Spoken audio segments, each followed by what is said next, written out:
আসসালামু আলাইকুম প্রিয় ভিউয়ার্স, প্রিয় সাবস্ক্রাইবার, কেমন আছেন? আশা করি ভালো আছেন। আমিও ভালো আছি আলহামদুলিল্লাহ। আপনাদেরকে আজকে দেখানোর চেষ্টা করব সিমেন্টের কুটির মধ্যে ঘর বানিয়ে অ্যাঙ্গেলের সাইড বেড়া টিন দিয়ে অ্যাঙ্গেল দিয়ে দেওয়ার পরে কিভাবে আপনারা স্টিলের দরজা সেটিং করবেন এবং আমরা সম্পূর্ণ কাজটি করে থাকি।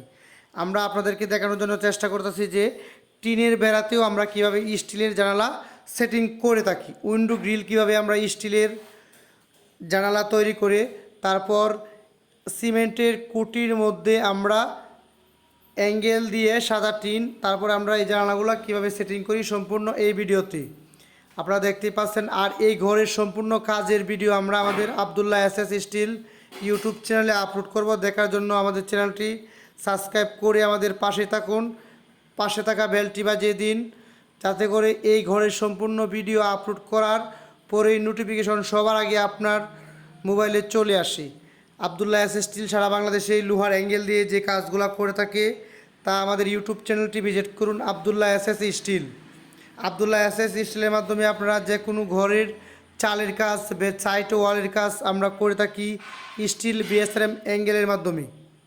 আমরা এই ঘরটি আসলে করে দিয়েছি কিশোরগঞ্জ জেলা সতুরকান্দা এই কাজটি আমরা সম্পূর্ণ কমপ্লিট করে দিয়েছি। এই ঘরটি আসলে মূলত লোহার অ্যাঙ্গেল দিয়ে চাল এবং সাইড বেড়াগুলো আমরা দিয়েছি সাদা টিন, উপরেও সাদা টিন। আর এই ঘরটিতে আমরা স্টিলের দরজাও সেটিং করেছি, সেটাও আমরা ভিডিও আবদুল্লাহ এসএস ইউটিউব চ্যানেলে আপলোড করব। অবশ্যই আপনারা দেখার জন্য আমাদের চ্যানেলটি সাবস্ক্রাইব করে আমাদের সাথে থাকুন আর পাশে থাকা বেলটি বাজিয়ে দিন।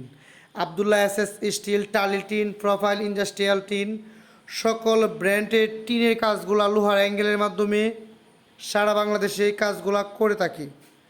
আপনারা যারা ঘর করতে চান সিমেন্টের কুটির উপরেও আমরা অ্যাঙ্গেল দিয়ে সম্পূর্ণ কাজটি কমপ্লিট করে থাকি এবং আপনারা যদি এরকম ঘর করতে চান পুরা স্টিলের মাধ্যমেও আমরা সিমেন্টের কুটি ছাড়াও শুধু আপনারা প্লটটা করার পরে অ্যাঙ্গেলের উপরে আমরা পুরা ঘরের টাক্সারগুলোই করে থাকি। Abdullah SS still. সবাইকে অসংখ্য ধন্যবাদ ভিডিওটা দেখার জন্য।